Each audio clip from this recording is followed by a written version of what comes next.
Bismillahirrahmanirrahim. Assalamualaikum warahmatullahi wabarakatuh.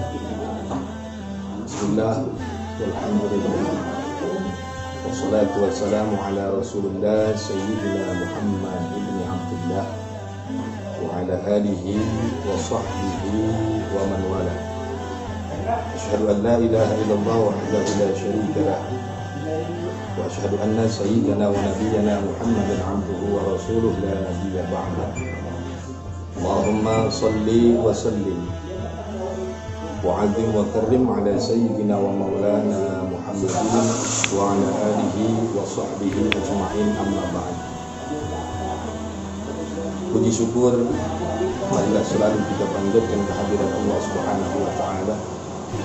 Alhamdulillah, berkat rahmat, berkat nikmat yang Allah berikan kepada kita, terutama nikmat iman Islam dan juga nikmat sehat dan afiat, kita dapat menjalankan aktivitas kita sehari-hari. Mudah-mudahan Allah selalu menambahkan nikmatnya kepada kita.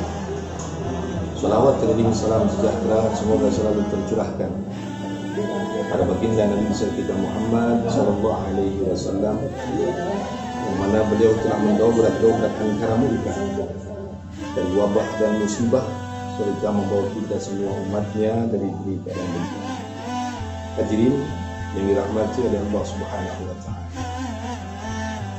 Tentunya di dalam kehidupan kita ini, tujuan hidup kita adalah selamat di dunia dan bahagia di akhirat. Ini merupakan satu tujuan yang memang menjadikan patokan bagi kehidupan manusia. Padahal kalau kita pikir kembali, hidup kita di dunia ini itu laksana bagaikan antara azan dan sholat. Kenapa saya katakan seperti itu? Mari kita lihat. Ketika kita lahir di dunia, tentunya kita diazankan. Kita diazankan oleh orang tua kita untuk mengenal Allah. Ketika kita meninggal dunia pun kita akan disolatkan. Jarak antara azan dengan sholat itu mayoritas antara 5 ataupun 10 menit. Artinya hidup itu singkat. Tinggal bagaimana kitanya mampu menjalankan kehidupan tersebut. Ada satu kaul yang dikatakan oleh Abu Habib Salim Asy-Syadzili, beliau pernah mengomong, man baqa syai'an bila syai'an malahu syai'an. Ketika seseorang ingin menginginkan sesuatu, maka cari cara bagaimana agar dia bisa mendapatkan sesuatu tersebut, agar dia tercapai apa yang dia inginkan.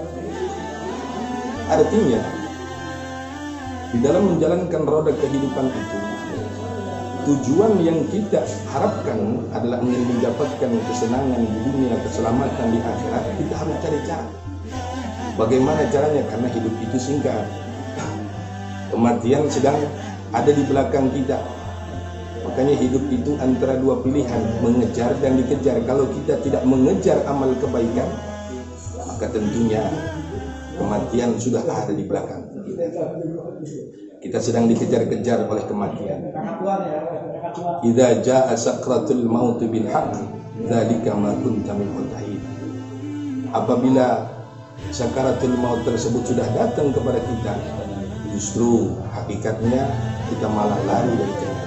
Artinya kita tidak percaya bahwa apa yang kita alami merupakan tanda-tanda daripada sakaratul maut kita, ataupun tanda-tanda daripada kematian.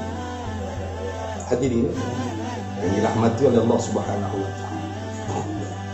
Maka dari itu mari sama-sama kita terus mengejar amal kebaikan.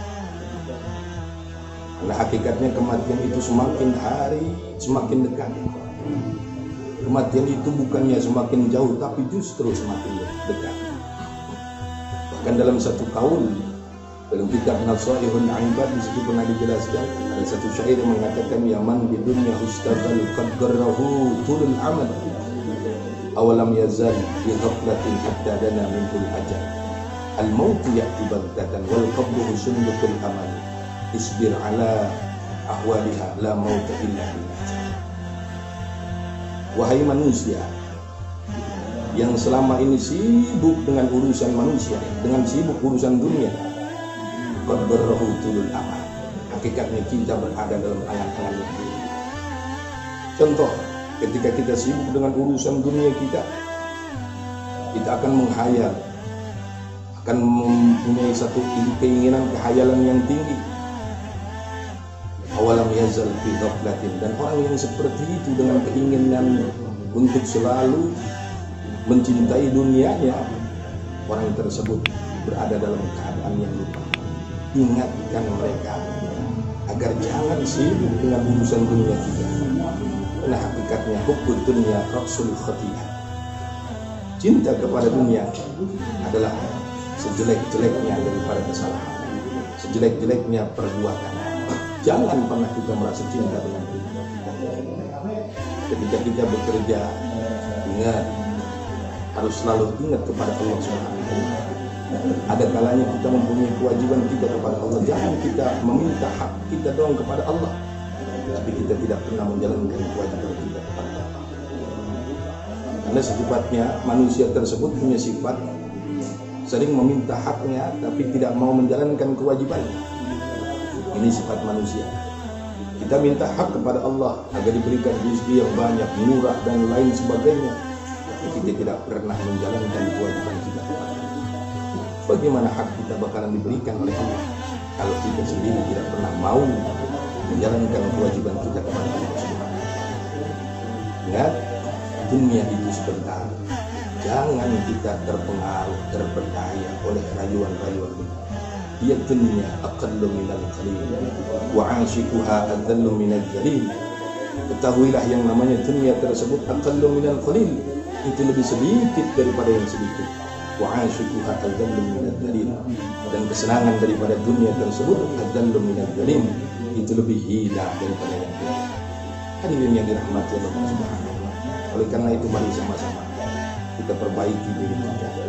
Teruslah kita belajar untuk beribadah, meningkatkan ibadah kita kepada Allah, agar nanti ketika kematian menjemput kita meninggal dalam keadaan husnul khatimah, kita meninggal dalam keadaan yang indah, kita meninggal dalam mengucapkan kalimat la ilaha illallah Muhammadur Rasulullah. Mudah-mudahan apa yang saya sampaikan menjadikan motivasi bagi kita untuk selalu mencintai Allah, untuk selalu bergemar ibadah kepada Allah Subhanahu wa Ta'ala.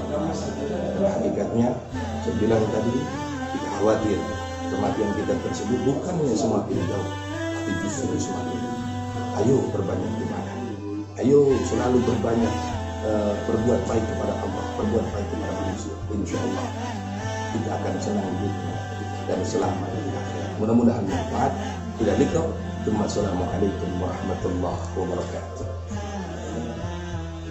Ya Rasulullah.